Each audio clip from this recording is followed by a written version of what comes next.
Hello students, animal classes में आपका स्वागत है। मैं आज आप लोगों को क्लास 11 मैथ का चैप्टर 6 परमुटेशंस एंड कॉम्बिनेशंस इस चैप्टर का एक्सरसाइज 6.3 आज आप लोगों को करवाऊंगी। ठीक है, तो हर एक क्वेश्चन को काफ़ी अच्छे से पूरा डिटेल में समझाऊंगी, कैसे आपको हर एक क्वेश्चन को बनाना है, हर एक क्वेश्चन को किस प्रकार से अटेम्प्ट करना है, पूरा डिटेल में समझाऊंगी। सबसे पहले आप इस एक्सरसाइज के इंट्रोडक्शन वीडियो को देख लीजिए, उसके बाद इस चैप्टर के एनसीईआरटी यानी कि इस सब क्वेश्चंस को बनाइए। एंड देन उसके बाद आप क्या कीजिए कि इस एक्सरसाइज का एमसीक्यू वीडियो को देख लीजिए, एमसीक्यू बनाइए, मिसलेनियस क्वेश्चंस बनाइए। मिसलेनियस बनाने के बाद फिर आप लास्ट में प्रीवियस क्वेश्चन यानी कि इस चैप्टर से क्या क्या पूछा गया है प्रीवियस ईयर क्वेश्चंस में, तो वो सब भी बना लीजिए। तो हर एक चीज का सॉल्यूशन के साथ वीडियो में डला हुआ है अनिमा क्लासेस में। तो आप पहले अनिमा क्लासेस को सब्सक्राइब कर लीजिए, ठीक है, ताकि आपको हर एक वीडियो आसानी से मिल पाए, क्योंकि जब तक सब्सक्राइब नहीं कीजिएगा तब तक आपको हर एक वीडियो आसानी से नहीं मिल पाएगा। तो इसलिए पहले चैनल को सब्सक्राइब कीजिए, बेल आइकन को प्रेस कीजिए, ताकि आपको मैं जो भी वीडियो डालूंगी वो आप तक जल्दी से जल्दी पहुंच जाएगा।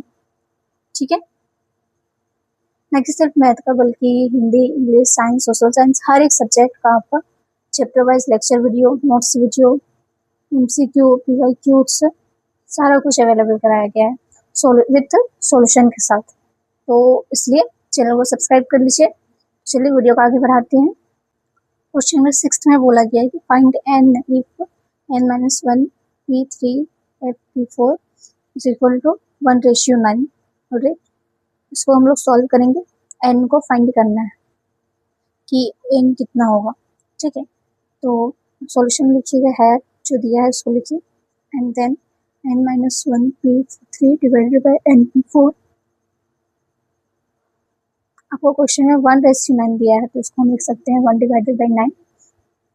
ठीक है, फिर एक फॉर्मूला होता है, उसमें हम लोग पुट करेंगे तो क्या हो जाएगा, n-1 divided by n-1 - 3 bracket close to factorial n factorial divided by n-4 factorial equal to 1/9 हो जाएगा। यहाँ पे n-1 divided by n-4 factorial into n-4 factorial divided by n factorial equal to 1/9। फिर क्या लिखेंगे कि n-1 divided by n into n-1 factorial equal to 1/9।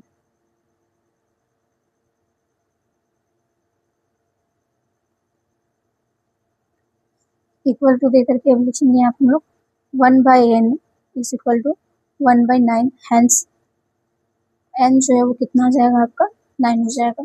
और question number 7 में है कि फाइंड r इक्वल, यानी कि आपको ये सब जो भी क्वेश्चन दिया हुआ रहेगा नीचे में 1 2 3 जितना भी क्वेश्चन है, तो वो सब में आपको r को पता करना है कि r में कितना होगा नंबर। ठीक है, तो पहला हम दिया है कि 5pr इक्वल टू 2 का पावर 6 pr1। तो इसमें भी आपको r का वैल्यू पता करना है। ठीक है, तो सॉल्यूशन में लिखिएगा कि 5 factorial divided by 5 minus r factorial equal to 2 into 6 factorial divided by 6 plus 6 minus r plus 1 factorial. 5 factorial divided by 5 minus r factorial 2 into 6 into 5 factorial divided by 7 minus r 6 minus r and 5 minus r factorial. अब यहाँ हो जाएगा आपका 7 minus r 6 minus r, ये हो जाएगा आपका 12। ठीक है, एंड देन आप क्या कीजिएगा, इसको ये जब इसको मल्टीप्लाई करेंगे, ठीक, 42 minus 6r minus 7r plus r का स्क्वायर इक्वल टू 12। ठीक है, देखो यहाँ पे इन लोग दोनों को पहले मल्टीप्लाई करेंगे, ठीक है, फिर इसको इससे मल्टीप्लाई करेंगे, फिर इसको इससे मल्टीप्लाई करेंगे एंड इसको इससे मल्टीप्लाई करेंगे, तो आपका इतना होगा। ठीक है, अब हम लोग क्या करेंगे इसमें कि इसमें r को कॉमन लेंगे, तो r into r minus 3 minus 10 इस r माइनस 3 इक्वल टू 0। तो r का वैल्यू कितना आ जाएगा, आपका 3 आ गया और r का वैल्यू 10 आ गया। It is no diet NPR n factorial divided by n minus r factorial, where 0 is less than and equal to r and less than and equal to n. So 0 is less than and equal to r and less than equal to p 5. Hence क्या हो जाएगा आपका r का जो value है वो 3 आ जाएगा। ठीक है, क्वेश्चन में सेकंड में है कि p f 5 pr equal to 6 pr 1। इसको सॉल्व करना है, इसमें भी r पता करना है कि r का वैल्यू कितना होगा। सॉल्यूशन में लिखिएगा p 5 factorial divided by 5 minus r factorial equal to 6 factorial divided by 6 minus r plus 1 factorial. 5 factorial equal to 5 minus r factorial यहाँ पे आपका हो जाएगा। ठीक है, ये और ये माइनस हो जाएगा, 5 माइनस r फैक्टोरियल हो जाएगा। अब इसको क्या करेंगे, कन्वर्ट करेंगे, 6 into 5 factorial divided by 7 minus r factorial, 6 minus r factorial and 5 minus r factorial हो जाएगा। ठीक है, अब यहाँ पे हम लोग तोड़ेंगे इसको, क्या हो जाएगा 7 minus r factorial 6 minus r equal to 6 के इक्वल आ जा रहा है। अब हम लोग फिर से वही करेंगे, इसको इससे मल्टीप्लाई करेंगे, फिर इसको इससे करेंगे, फिर इसको इससे करेंगे एंड देन इसको इससे करेंगे, तो क्या हो जाएगा 42 6r 7 minus 7r plus r का स्क्वायर इक्वल टू 6। ठीक है, अब यहाँ पे r is r minus 4 and minus 9, r minus 4 equal to 0. It is known that npr equal to n divided n factorial divided by n minus r factorial, where 0 is less than and equal to r and less than equal to n. 0 less than and equal to r and less than equal to 5.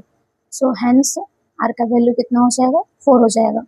Alright, question में right में पूछा गया है कि how many words with or without meaning can be formed using all letters of the word equation using is letter exactly once। यहाँ पे बोला गया है कि कितना वर्ड्स वहाँ यहाँ पे बनेगा इक्वेशन में, एक वर्ड है इक्वेशन, इसमें कितना वर्ड्स यहाँ पे बनेगा लेटर का। ठीक है, ये आपको बताना है, फॉर्म करने पर कितना वर्ड्स बनेगा। सो इसका सॉल्यूशन होगा the word equation has a different letters, therefore the number of words that can be formed using all the letters once is 8 factorial। कितना हो जाएगा 4320 आपका आंसर हो जाएगा। ओके, क्वेश्चन नंबर 9 में बोला गया कि how many words with or without meaning can be made from the letters of the word Monday assuming that no letters repeated it. यहाँ पे बोला गया है कि आपको कितना वर्ड्स बनेगा, कितना वर्ड्स मतलब फॉर्म्ड होगा मंडे में, और वो वर्ड्स क्या होना चाहिए, रिपीट नहीं होना चाहिए। ठीक है, तो आंसर पहला क्वेश्चन है आपका, यहाँ पे बोला गया है कि 4 letters are used to at a time, 4 letter को यूज करके मंडे के अंदर उसमें कितना आपका फॉर्म करेगा ये बताना। ठीक है, सॉल्यूशन में लिखिएगा the word Monday has 6 different letter, therefore the number of 3 letter words that can be formed without repetition is 6p4 equal to 6 factorial divided by 6 minus 4 factorial equal to 6 into 5 into 4 into 3 into 2 factorial divided by 2 factorial। अब यहाँ पे आपका क्या हो जाएगा, ये cut जाएगा तो ये बचेगा, लिखिएगा 6 into 5 into 4 into 3 factorial, इनको मल्टीप्लाई करने पर 360 आ जाएगा। ऑलराइट, क्वेश्चन नंबर सेकंड में है कि all letters are used at a time, तो सॉल्यूशन में इसका लिखिएगा the word Monday has 6 different letters using the all the letters once the number of words that can be formed is 6p। So क्या हो जाएगा 6 factorial हो जाएगा, and इसको अगर क्या बोलेंगे इसको लिखेंगे नोट करके, तो क्या लिखेंगे 1 into 2 into 3 into 4 into 5 into 6। इसको जब पूरा को मल्टीप्लाई करेंगे तो आपका हो जाएगा 720। ऑलराइट, क्वेश्चन नंबर थर्ड में है कि all letters are used but first letter is a vowel। यहाँ पे बोला गया कि मंडे का हर एक लेटर को यूज करना है, लेकिन पहला लेटर जो होना चाहिए यानी कि फर्स्ट लेटर जो होना चाहिए वो वोवेल होना चाहिए, और देन उसके बाद कोई भी लेटर होना चाहिए। ठीक है, तो लिखिएगा there are two different values, so the right mode must place can be filled in 3 ways. The remaining 5 places can be filled in 5 factorial. Equal to 5 factorial कितना हो जाएगा 126 हो जाएगा. Alright. Therefore the required number of words is 2 into 120 factorial equal to कितना हो जाएगा आपका 240. यानी कि यहाँ पे आपका दो तो है ना, एक वो ओ है और एक ए है. ये दो वोवेल है, दोनों को जब दो वोवेल है और इसको 5 फैक्टोरियल में 120 भी बन रहा है, तो दो वोवेल के साथ कितना हो जाएगा 240. ऑलराइट. अब क्वेश्चन में 10th में आपको बोला गया है कि in how many of distinct permutations of letters in Mississippi do the four not come together. तो इसका सॉल्यूशन आप लिखिएगा. इन मिसिसिपी देयर आर 4 आइट्स, यानी कि 4 आइट्स है, 2 पीट्स एंड 1 एम है. The total number of distinct arrangement is 11. ठीक है. 4 फैक्टोरियल 4 फैक्टोरियल 2 फैक्टोरियल हो जाएगा. सो इसको अगर हम लोग सॉल्व करेंगे पूरा को तो क्या हो जाएगा 34,650 हो जाएगा. If all 4 I's occur together they are treated as one block giving 8 factorial into 4 factorial 2 factorial क्या हो जाएगा, इसको मल्टीप्लाइड करने पर 840 हो जाएगा. therefore the number of arrangements in which the 4 ites do not occur together is 34,650 minus 8,450. तो answer कितना आ जाएगा आपका 33,810 हो जाएगा. ठीक है, यानी कि 33,810. Alright.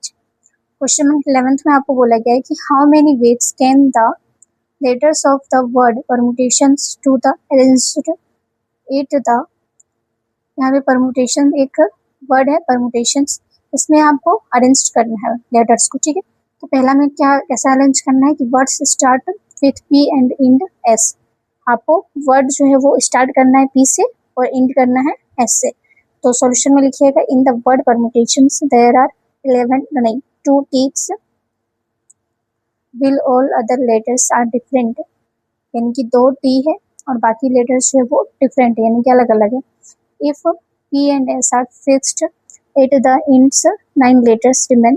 Therefore the required number of arrangements is 9 factorial divided by 2 factorial. यहाँ पे क्या बोला गया था, P और S के बारे में बोला गया था, इसलिए 9 फैक्टोरियल यानी कि 9 तो ये वर्ड सी है और 2 फैक्टोरियल यानी कि 2 को मुख्य रूप से बोला गया था, तो 2 फैक्टोरियल हो जाएगा. इसको जब सॉल्व करेंगे तो कितना आ जाएगा आपका 18,1400. ऑलराइट. यानी कि 1,81,400. ऑलराइट. क्वेश्चन में 2 में क्या बोला गया है कि वोवेल्स आर टुगेदर. यहाँ क्या बोला गया है कि वोवेल्स जो हो एक दूसरे के सामने होना चाहिए. तो लिखिएगा there are 4 vowels and since they are treated as one block along with the remaining letters this given 8 objects including 2 digits there this can be arranged in 2 factorial divided by 8 factorial divided by 2 factorial digits and the 4 vowels can be arranged in 5 ways. Therefore the required number of arrangements is हो जाएगा 8 factorial divided by 2 factorial into 5 factorial. इसको जब solve करेंगे तो आपका आ जाएगा 24,19,200 यानी कि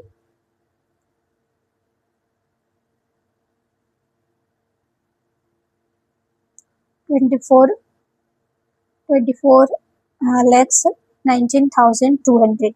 ऑलराइट. आपको हर एक क्वेश्चन को क्या करना है कि ऐसे नंबरिंग के साथ सिर्फ नहीं बनाना है, हर एक क्वेश्चन को लिख करके बनाना है. ठीक है. इससे क्या होगा कि आप जब एग्जाम में लिखिएगा तो एग्जामिनर जो है जो कॉपी जो साइन करेगा तो वो ना आपका एक भी नंबर काट नहीं पाएगा. ठीक है. तो देखिएगा कि सारा कुछ सही से लिखा हुआ है, हर एक चीज एक तो नंबरिंग के साथ लिखा हुआ है प्लस इसके साथ साथ वर्ड्स भी दिया हुआ है. तो इससे क्या होता है कि कॉपी आपका काफी अट्रैक्टिव लगता है. ठीक है, सबसे अलग लगता है. तो इसलिए वर्ड्स के साथ लिखिएगा क्या दिया हुआ है, क्या निकालना है, ये सब सारा कुछ. ठीक है. थर्ड में लास्ट में क्या बोला गया है कि there are always 4 letters between P and S. 4 letter से बनाना है, 4 लेटर जिसमें किसके P पी और एस के बीच में बनाना है, ठीक है, 4 लेटर से। तो देयर सॉल्यूशन में लिखिएगा देयर मस्ट ऑलवेज बीच 4 letters between P and S. The choice P and S can also be possible positions are 1 and 6, 7 and 2, 7 and 12, giving 7 choices. P and S can also be interchanged so that they can be placed in 7 into 2 equal to कितना हो जाएगा 14 fits the remaining 10 letters including 2 digits can be arranged in 10 factorial divided by 2 factorial weights. Alright, therefore the required number of arrangements is कितना हो जाएगा 14 into 10 factorial divided by 2 factorial हो जाएगा। जब हम लोग इसको सॉल्व करेंगे तो आपका आंसर आ जाएगा 25, 40, 16, 00, यानी कि 2,54,01,600। ऑलराइट, तो आज मैं आप लोगों को इस एक्सरसाइज के हर एक क्वेश्चन को काफ़ी डिटेल में काफ़ी अच्छे से पूरा समझा करके बताएंगे कि हर एक क्वेश्चन को आपको किस प्रकार से बनाना है, ठीक है। आप हर एक क्वेश्चन को अच्छे से उतारिएगा और क्या कीजिएगा कि उतारने के बाद उसको बार बार रिपीट भी कीजिएगा, यानी कि बार बार प्रैक्टिस कीजिएगा, क्योंकि मैथ्स का नाम ही है प्रैक्टिस। जब तक आप बार बार प्रैक्टिस नहीं कीजिएगा तब तक आपको हर एक क्वेश्चन जो है वो आप टाइम लिमिट्स के साथ नहीं बना पाइएगा। और एग्जाम में आपका क्या रहता है कि टाइम लिमिट रहता है, टाइम लिमिट में आपको बना करके सारे क्वेश्चंस दिखाना है। और ऐसा भी है कि आपको हर एक क्वेश्चन को अटेम्प्ट भी करना है, तो इसलिए time is very very important, ठीक है। तो इसलिए सबसे जितना प्रैक्टिस कीजिएगा उतना क्या है कि आपका टाइम जो है वो कम लगेगा एग्जाम में, क्योंकि आपका बना हुआ रहेगा सारा कुछ, तो आप लोग बस फटाफट बनाते जाइएगा, ठीक है। तो इसलिए बार बार प्रैक्टिस कीजिएगा और चैनल को सब्सक्राइब कर दीजिएगा। धन्यवाद।